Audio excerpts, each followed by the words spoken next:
Cet atelier de façon un peu interactive en talk show, Virginie et moi. N'hésitez pas à nous interrompre si vous avez un souci, une question à nous poser. Donc, cytofonction et biopsie aujourd'hui, ça se veut être très pratique. Et la cytofonction donc, reste une garde de triage du nodule thyroïdien. Et c'est le geste de première intention avec le gold standard que va nous exposer donc Virginie. Juste pour dire que la cytofonction, ça doit toujours être la première fonction qu'on fait. Il ne faut jamais démarrer par une microbiopsie parce qu'actuellement, il y a certaines personnes qui ont tendance à faire directement une microbiopsie et ne pas faire la cytofonction avec. Donc si c'est la première fonction, c'est cytofonction avec microbiopsie si on veut. Mais en fait, l'indication de la microbiopsie en première intention, il n'y a pas beaucoup d'indications, on vous dira tout à l'heure. Il faut toujours démarrer par la cytofonction, sinon on n'a pas de Bethesda, parce qu'il n'y a pas de Bethesda au fond de microbiopsie. Et dès qu'on se trouve sur des nodules un petit peu indéterminés, il faut savoir si c'est du Bethesda 3 à une magnification indéterminée ou de l'ESACAM, de place moléculaire. Donc en fait, c'est très important. Donc c'est ce que, là c'est bien représenté, vous avez compris. Voilà, final aspiration first. Là tu peux présenter. Alors donc, le patient, est-ce que le patient doit être à jeun, pas à jeun? Le yaourt c'est bon, le yoga c'est mieux, je pense que c'est vrai. Le yoga c'est mieux. Alors, moi, au contraire, j'ai fait déjeuner. Le matin, je suis plus frais le matin que le soir. Et donc, en général, je fais une cytofonction tôt le matin à 8 h. Le yoga, en fait, je l'ai fait expirer plus longtemps que je l'ai fait inspirer. Alors, plus technique de yoga, je ne sais pas quoi. Enfin, respiration bouche ouverte, expiration, l'image donc de pensée positive avec le dernier baiser, la dernière sangria, le dernier vol pour Marrakech. C'est une idée positive avec laquelle ils vont se sentir bien. Ça rejoint la musique, l'ambiance musicale de Hervé et de Édouard. Et puis ce qui est pas mal aussi, c'est d'avoir soit un diaporama préalable, soit alors j'avais un témoignage de patient, mais j'arrive pas à passer sur ordi, leur faire passer en fait un témoignage sonore, un témoignage de patient qui dit mais c'est plus désagréable que douloureux. Vous dites ça suffit, c'est pas douloureux, c'est désagréable. C'est plus désagréable que douloureux, c'est un peu douloureux, mais c'est surtout désagréable. Donc ça passe, l'EMLA bien sûr, ça peut être très compliqué ou difficile sur les thyroïdes basses, des obèses, chez les patients bien sûr qui ne supportent pas le décubitus dorsal, les insuffisants respiratoires. Et donc, les grandes cyphoscolioses, les boîtes endothoraciques et bien sûr les dermatoses aiguës. C'est pas toujours facile de le réaliser chez le patient assis, mais c'est possible. Et puis, bien sûr, toutes les contre-indications pour le décubitus sont des contre-indications relatives pour nous.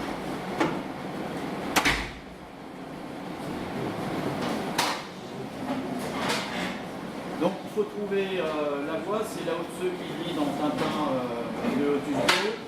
Et c'est surtout, donc il ne s'agit pas de couper la tête, il s'agit bien sûr de faire une cytofonction et avant tout, primum non serré, avant tout ne pas nuire et avoir de l'espace. Alors avoir de l'espace, ça veut dire quoi? Ça veut dire prendre son temps et surtout planifier son espace fonctionnel de fonction à la fois sur le patient et à la fois dans l'espace de la salle dans laquelle vous travaillez.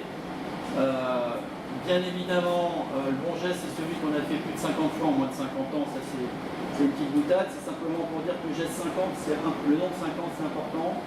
Il faut vous faire senioriser au début. Moi, Édouard est venu me senioriser pour mes premières radiofréquences thyroïdiennes.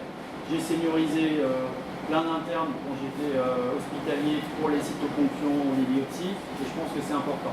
50, c'est un nombre un peu symbolique, mais ça veut bien dire ce que ça veut dire. Être ambidextre, c'est important, vous voyez, même Homer Simpson l'est.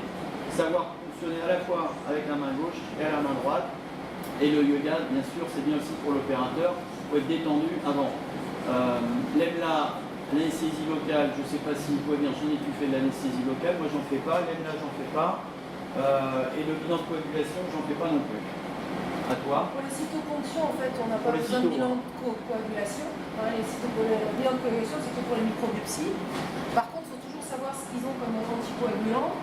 S'ils partent s'ils ont par exemple du cardégique, bon, ça n'empêche pas de faire la ponction sous cardégique, mais souvent, moi, je leur demande si on peut le faire arrêter un jour avant.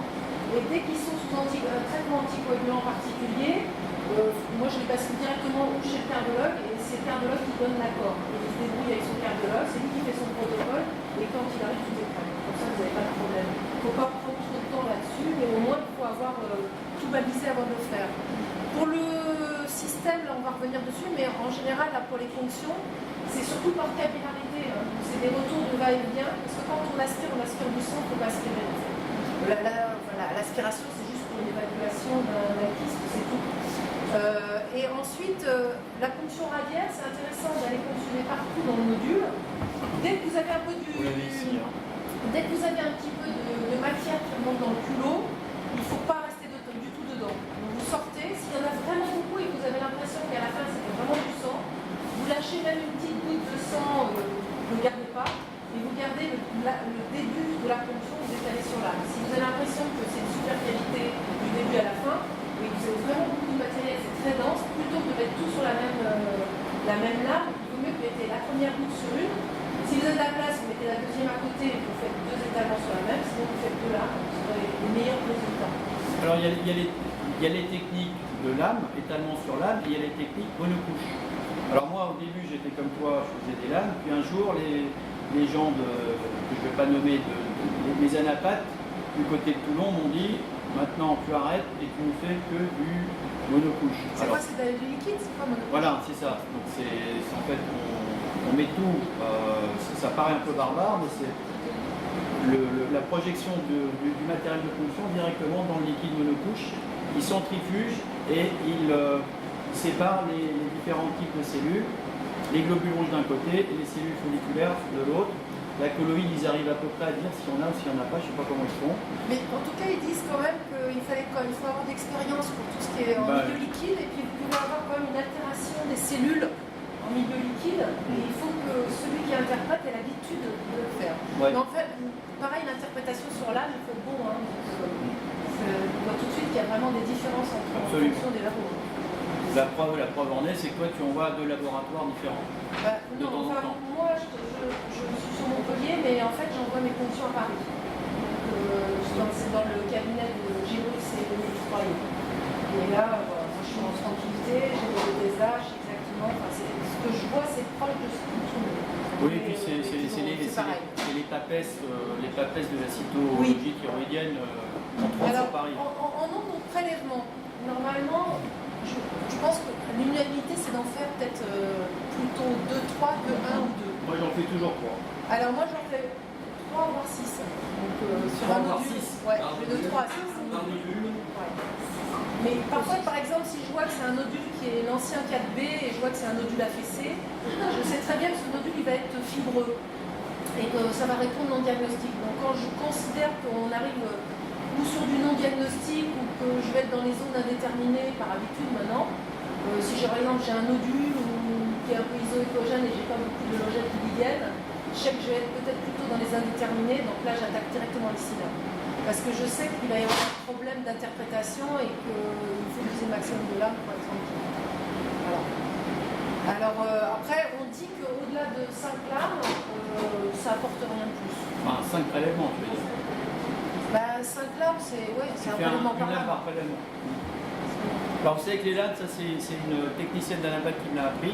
Maintenant j'en fais plus, mais il faut les prélèvements non hémorragiques. Vous avez votre lame là et vous le faites comme ceci. Et les prélèvements hémorragiques, c'est l'inverse. C'est-à-dire vous avez votre lame hémorragique et vous allez et vous remplissez la lame. Je ne sais pas si je me suis bien fait comprendre. Soit vous avez peu de cellules et vous l'étalez lame sur lame. Soit il y en a trop et à ce moment-là, vous commencez au bord de l'âme et vous progressivement vous étalez mieux et il y a moins de sang, paraît-il, en faisant cette technique-là. C'est un aparté. Il faut bien sûr inviter votre anapathe à dîner et puis aussi votre ingénieur biomédical parce que vous ne pourrez pas faire de fonction correcte sans avoir une image parfaite. Et que, donc pour ce faire, savoir régler les focus, choisir le bon transducteur. Je vais passer parce qu'on va passer bientôt sur le pratique. Choisir le bon transducteur, donc la bonne sonde d'échographie, choisir le bon focus éventuellement agrandir le field of view et puis faire votre zoom optique ensuite. Bien voir bien sûr l'aiguille, donc tout ça c'est l'ingénieur biomédical qui va vous dire, et l'anapath évidemment elle va vous dire, oui il va vous dire quels sont vos résultats, et je vous conseille vivement de toujours confronter vos résultats anapath aux résultats échographiques et confronter toujours le score Bethesda à votre score Sierra. C'est fondamental. Si vous ne faites pas ça, vous ne ferez pas d'auto-évaluation, vous ne savez pas ce que vous valez. Et il faut appeler de temps en temps votre anapath si vous avez une discordance. Ne pas hésiter à recommencer une deuxième cytoponction si elle vous paraît discordante avec la clinique, avec la biologie, s'il y a quelque chose qui ne colle pas. Tu vas peut-être parler du 5e doigt et c'est là où on va commencer à passer à la pratique. Oui, ben le 5e doigt, vas-y. Alors vas-y avec le deuxième. Non mais passe la suivante parce que je crois que... Ça y est. Non, il n'est pas là. Ah bon, pas ici. Alors le 5e doigt, on va commencer par à manipuler. Donc en fait le but c'est qu'on a notre sonde qui est en place et en fait on va placer le doigt en avant pour voir si en fait quand on va fonctionner on est au bon endroit. Donc on va avoir un déplacement des masses musculaires du tissu graisseux qui nous permettent de savoir exactement où on se situe. Par exemple si je me mets sur mon spec là, à un moment, je vais poser mon doigt et je vais voir à quel endroit je suis exactement. Par exemple, si j'ai une petite veine jugulaire antérieure ou un réseau jugulaire antérieur qui est très anastomotique, si je dois me déplacer un peu, je vois que je dois me déplacer un petit peu par là et je vais replacer ma sonde et après c'est là que je vais aller piquer. Alors un petit truc, au début, n'appuyez pas avec votre transducteur pro parce que sinon vous comprimez les jugulaires antérieures et vous passez à côté. Moi, ça m'est arrivé quelques fois, il y a quelques années, mais ça pourrait encore m'arriver. Il faut vraiment faire attention parce que éventuellement demander au patient de faire un Valsalva pour bien voir ses structures jugulaires antérieures. Ça n'a aucune incidence, si ce n'est que ça vous rend un prélèvement hémorragique et donc un Bethesda V1 vraisemblable. Là, on va bientôt vous faire quelques manipulations. On a deux techniques. Alors déjà, le patient doit être en hyperextension. Alors moi, personnellement, j'ai jamais de problème d'aiguille à 25 mm. Ça passe partout. Si on est bien en hyperextension avec un billot sous les épaules, ça passe sans problème. Oui. Alors le billot sous les épaules, je l'ai fait pendant des années et puis je me suis aperçu que des fois, ça sert à... Enfin, ça dépend. La plupart du temps, on n'en a pas besoin. Voilà. Ouais. Et donc après, il y a différentes tailles d'aiguille. Oui, toi tu prends quoi? Et après, moi je prends que du 25 Là, moi j'ai un copain qui fait tout à l'aiguille verte intramusculaire. Il me dit que les patients ont mal, mais il est installé à Aurillac, donc c'est Pantal. Mais, non, trêve de plaisanterie, on avait même fait une publication dessus. En fait, les résultats sont identiques, il y a plus de matériel et le VA de la douleur, la différence n'est pas significative. Est-ce qu'on doit faire fonctionner avec ou sans seringue, Virginie? Alors moi je mets toujours une seringue et en fait ça n'empêche pas les cellules remontent quand même par capillarité. Moi j'ai l'impression qu'on a une meilleure tenue. Et quand on doit appuyer très fort pour aller en profondeur, en fait il y a la seringue qui permet d'appuyer. Donc toi tu moi, fonctionnes. Je pique avec une seringue. C'est chacun sa technique, Voilà. il n'y a pas d'obligation. C'est-à-dire que nous on vous dit chacun notre technique. Et après, ce qui compte, c'est le résultat. Voilà. Si vous avez quelque chose qui vous convient mieux, vous n'aimez pas la simple, il ne faut pas la prendre. En général, c'est la question, est-ce qu'on met la sonde au-dessus, en dessous, est-ce qu'on met l'aiguille au-dessus, en dessous? Ceux qui ont toujours des habitudes et qui leur conviennent, ils sont pas changer. Alors, petit ou grand côté, in ou out of plane? Ça, c'est important, c'est-à-dire qu'il y a des techniques où on va fonctionner en axial, et donc on va rentrer l'aiguille comme ça, et d'autres, ça s'appelle out plane, et d'autres, on va fonctionner en in plane. Et en fait, on voit la totalité de l'aiguille qui avance à l'intérieur. Alors par exemple, moi je vais vous montrer un exemple, et là vous allez essayer peut-être les deux techniques juste après. Donc par exemple, on va se mettre, je décide par exemple de fonctionner juste à l'endroit où il y a mon centre. Là je vais me mettre...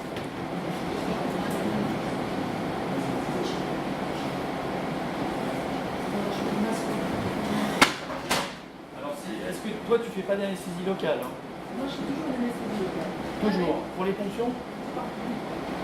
y en a qui font. Ce qu'on a Moi dit tout à jamais. l'heure. Moi jamais, mais bon. L'EMLA c'est pas mal. Le problème c'est que 3 fois sur 4 elle n'est pas au bon endroit. Tu leur as fait le cinquième doigt. Oui, ça y est, c'est fait. Très bien. Donc, après le cinquième, là c'est une ponction. On manipule. C'est une ponction out of plane. Ah, c'est C'est-à-dire out que of plane. Alors, moi, quand je racontais, parce qu'il faut qu'ils aient le même discours, donc moi j'ai été nourri comme Aurélie ou d'autres au début des cours, avec Jean Tramaloni, qui nous disait bien out of plane, italien. Regardez comme c'est. Donc on a été tous nourris à ça. Voilà, il y en a qui hochent la tête. Voilà, mais c'est vrai, alors il y en a d'autres qui ont été formés à l'out of plane selon les écoles, un débat de professeurs ici. Voilà. Le tout, c'est de maîtriser les deux, parce qu'on peut toujours avoir besoin de l'une et de l'autre. Comme je disais, c'est pareil. Moi, mon bilan d'examen est au milieu de ma pièce. Je me mets à droite ou à gauche, je préfère à gauche. Ça, c'est quand je travaille à 7. Quand je travaille à l'hôpital américain, il y a blaguer l'examen, parce que lui, il a mangé plus de soupe que moi, il a volé d'un homme de 300, et un tout petit peu plus loin que moi. Donc lui, il peut se pencher. Moi, j'ai appris comme ça, du coup, parce qu'il y a vachement. Mais Tout ça pour vous dire, trouver ce qui vous met à l'aise. ouais, mais je pense que Edouard et Jean ont raison. Il vaut mieux commencer par la technique in-plane. Il vaut mieux bien voir son aiguille tout au long, y compris son extrémité. Après, vous pouvez vous permettre le luxe de poursuivre dans l'out of plane, mais le in-plane, à mon avis, c'est vraiment la technique de démarrage. Alors par exemple, là je vous montre la technique axiale. C'est-à-dire qu'à un moment, vous avancez l'aiguille et vous êtes obligé de basculer votre sonde en même temps. Donc ça vous permet de suivre directement l'aiguille jusqu'à la fin. Donc là, c'est un... Alors un petit truc technique, chez les patients qui ont le cou bréviligne, qui sont obèses, avec une thyroïde très hypoécogène ou calcifiée, il y a un truc qui marche vachement bien. Vous allumez la couleur, vous allumez la boîte couleur, vous prenez l'aiguille APL. Alors vous avez deux catégories, enfin vous avez 3 catégories. L'aiguille APL, vous avez l'aiguille APL jaune qui doit faire du 19 gauche, un truc comme ça, qui fait 9 cm. Vous avez l'aiguille APL noire qui fait 75 mm du 21 gauche à styler bien sûr. Et vous en avez une troisième qui est beaucoup plus petite, qui doit faire 30-35 mm et qui est parfaite pour les fonctions thyroïdiennes. Pourquoi? Parce qu'elle permet de transfixier les structures musculaires un peu névrotiques, la graisse, la capsule, et vous enlevez votre stylet une fois que vous êtes dans votre nodule. Donc vous êtes sûr que vous n'avez pas de contamination. Alors là, le système axial, là, ça permet, vous voyez, on peut aller directement sur les côtés. Est-ce que vous voyez le spot là? Par exemple, là, je peux fonctionner, je peux circuler sur les côtés comme ça. Voilà. Après, le système... Et donc c'est radiaire puisque progressivement... Donc là, comme ça, il faut que, si jamais je veux basculer, il faut que je m'assonde dessus derrière. Alors vous avez vu qu'on a mis les lames et puis les différents types d'aiguilles. Alors en fait, le mieux c'est de prendre ce avec quoi ça marche le mieux pour vous. Hein. Peut-être que ça serait bien que tout le monde essaye un petit peu les deux techniques. Alors, vous essayez les deux techniques. Donc là, ils vont vous en montrer. Ça y est, c'est fait. Tu as fait, tu veux tu peux leur faire un in-plane. J'ai montré pas, si vous voyez. Chacun essaye les différentes techniques. Il y a les aiguilles que vous avez à disposition sont des 27 volts. Ce sont des aiguilles que vous avez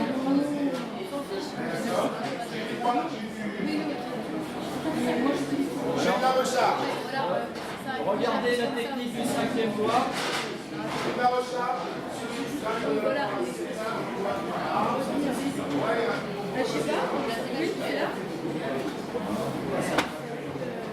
La technique du 5e doigt, en fait, donc vous mettez le doigt sous la sonde à l'endroit où vous voulez faire la ponction. Et ensuite, après, vous retirez votre doigt et vous allez introduire l'aiguille. Alors, sachez qu'il existe une bonne gauche.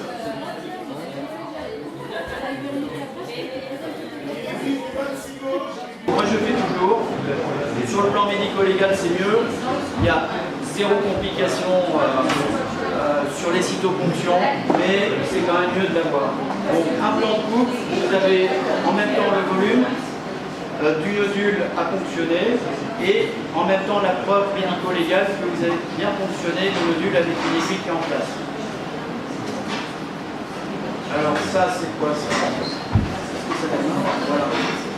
Ça, c'est une cytoponction. Alors, je ne sais pas si on voit bien parce qu'il y a du soleil. C'est une ponction fonction radiaire, le nœud est là, le lobe thyroïdien droit est ici, avec un nodule postérieur du tiers moyen.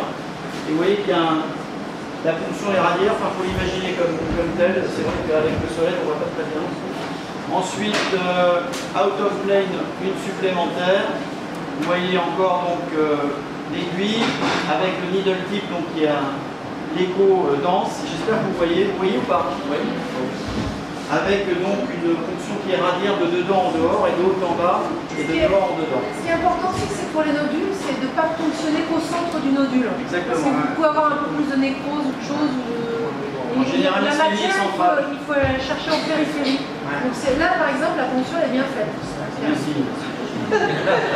C'est-à-dire qu'il va chercher bien sur les côtés, il est allé chercher partout. Mais je savais que c'était parce que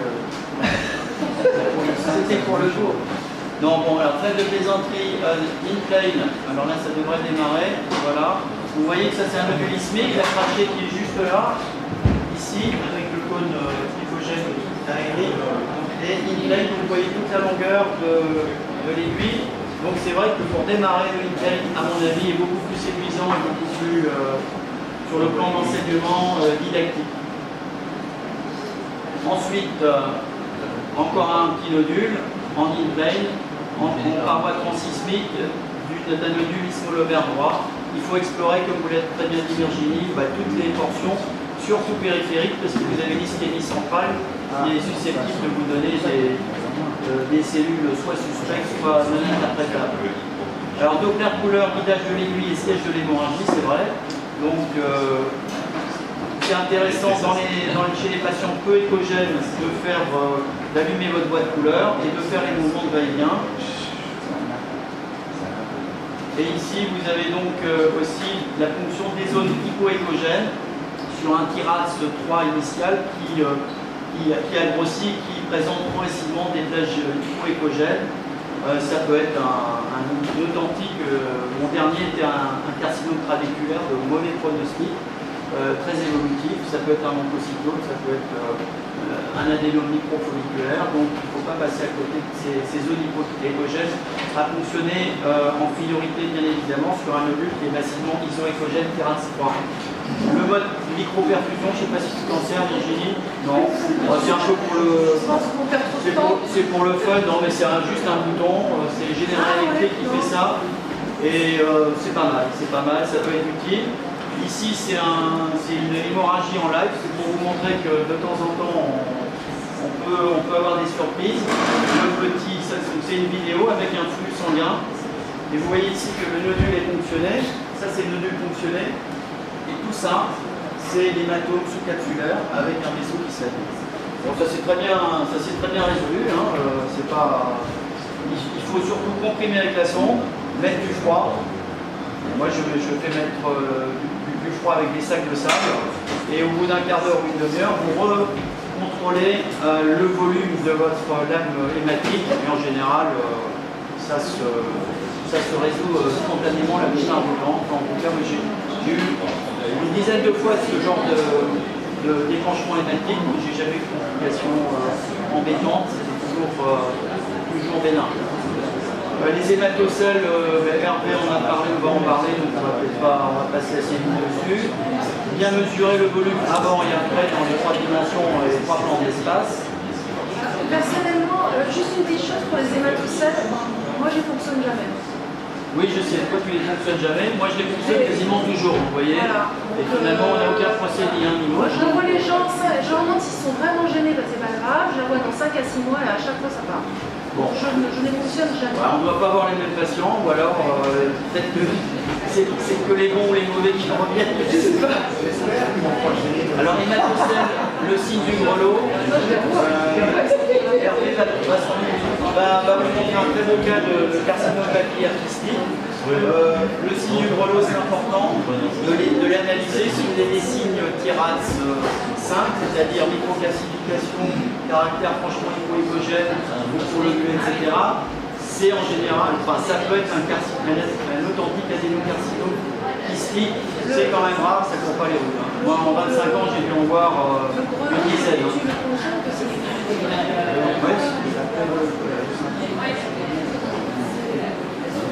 les trucs et astuces, volume, suivi évolutif.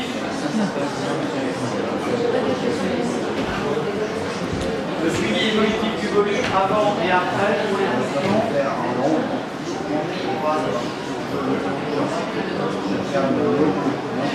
L'alimentation.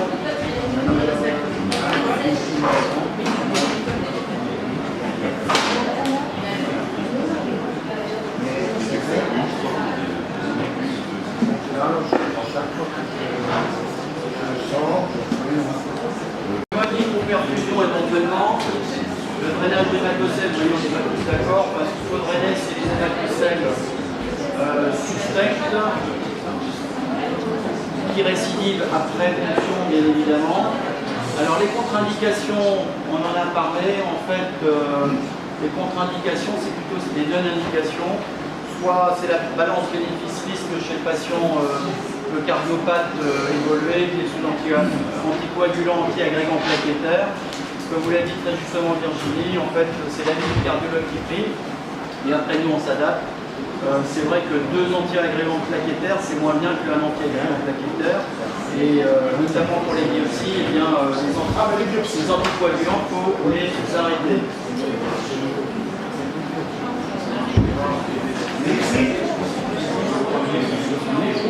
Edouard,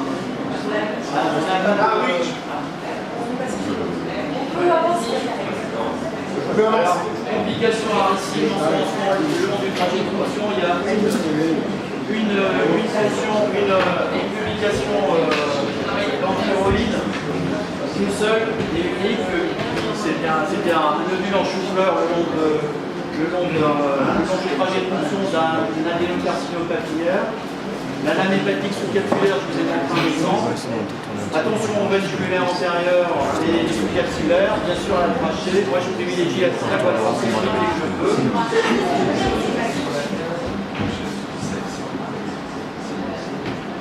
Alors, le Bethesda.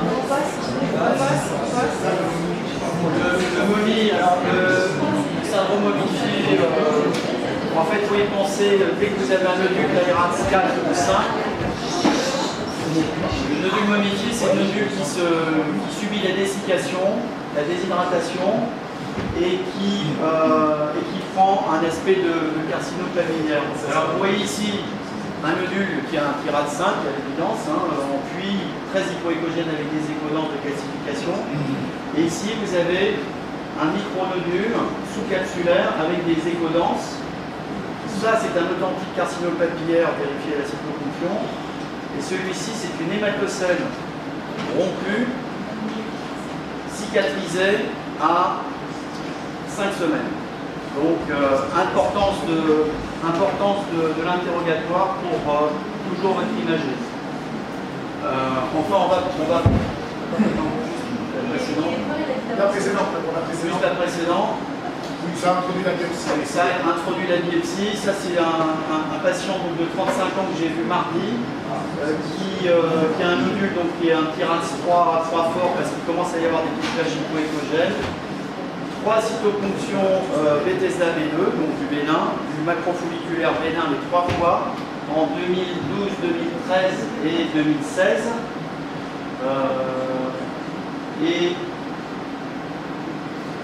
Et qui veut absolument se faire une ablatémie par radiofréquence parce qu'il a un volume thyroïdien qui est faible.